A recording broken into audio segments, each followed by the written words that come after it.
As the Tories suffered two heavy defeats in by-elections in England recently, Richard Tice rubbed his hands, and his party Reform UK did not win any seats, but it received more than 10% of the vote in both constituencies.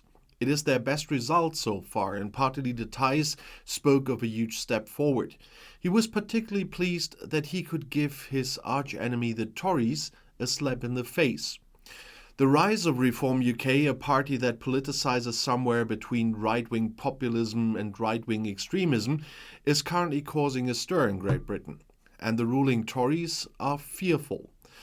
The Reform Party has developed into serious competition in recent months, and according to Tory MPs and political observers, they could snatch a good chunk of the electorate away from the Conservatives.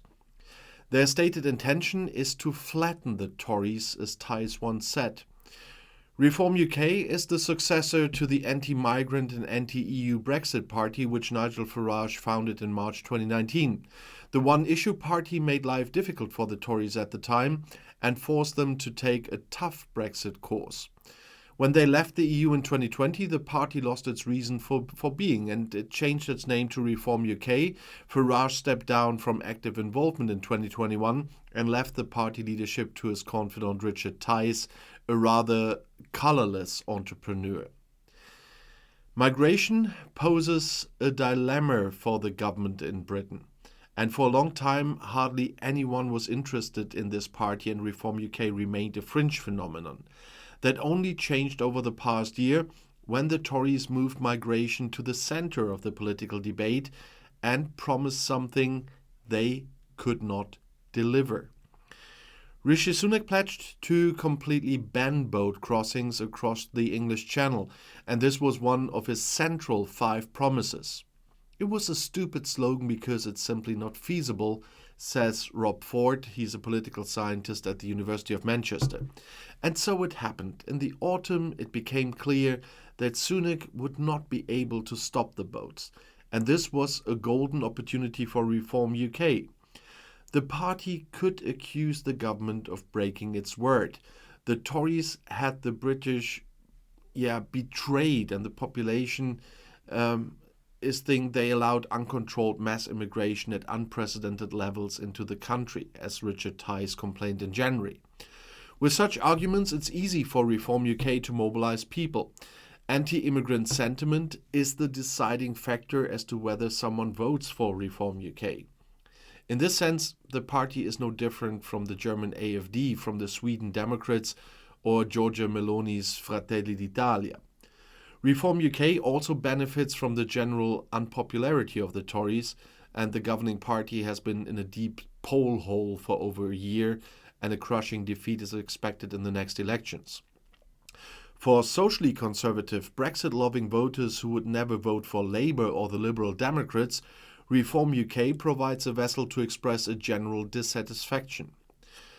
But according to the political scientist Ford, it is currently not possible to estimate whether the party will experience a sustained rise or whether it's more of a flash in the pan.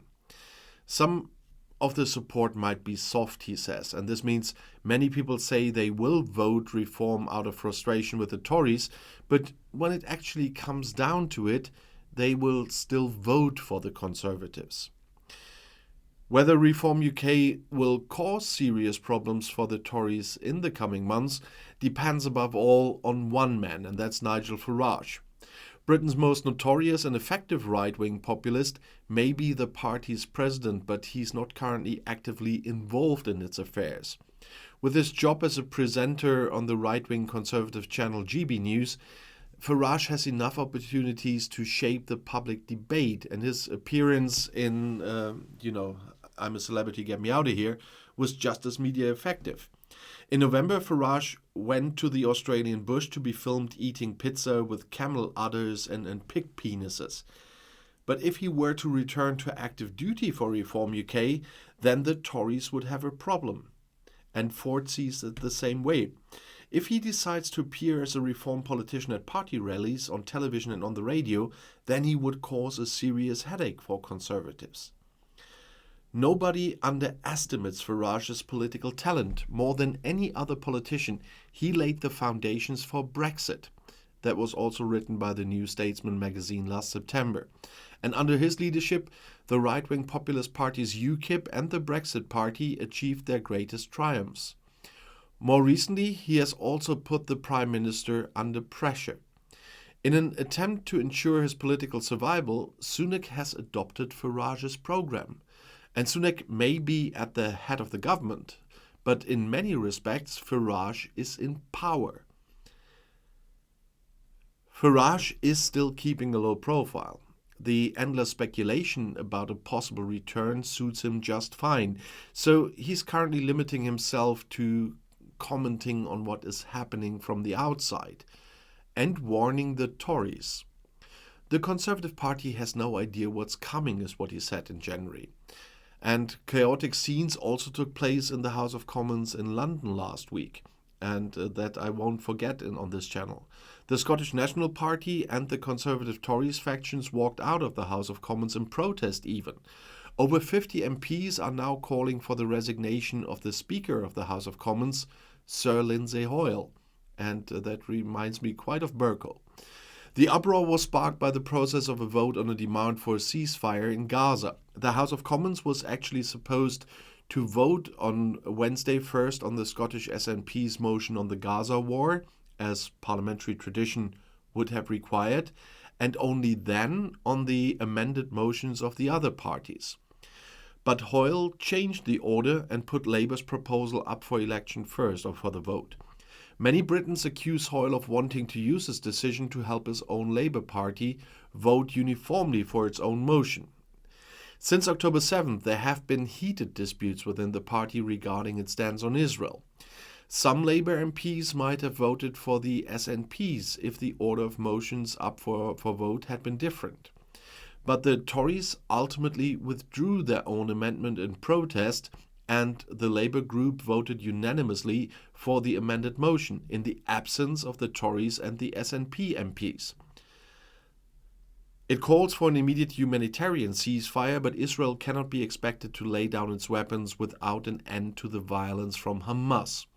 The SNP's motion, however, called Israel's actions in Gaza collective punishment.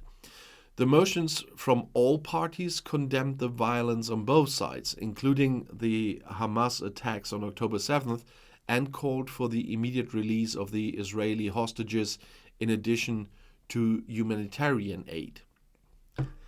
Sir Lindsay Hoyle denied that he intended the change of order to favour Labour, and the British news channel BBC, however, reported, citing anonymous high-ranking Labour sources, that Hoyle had been put under pressure from within his own ranks. If he did not advance the Labour proposal, he was threatened that this could jeopardize his re-election as Speaker of the House. Hoyle apologized to the House of Commons that evening. He tried to do the right thing for all MPs and give the widest possible range of options, he said. At the same time, he had an eye on the dangers that MPs were exposed to.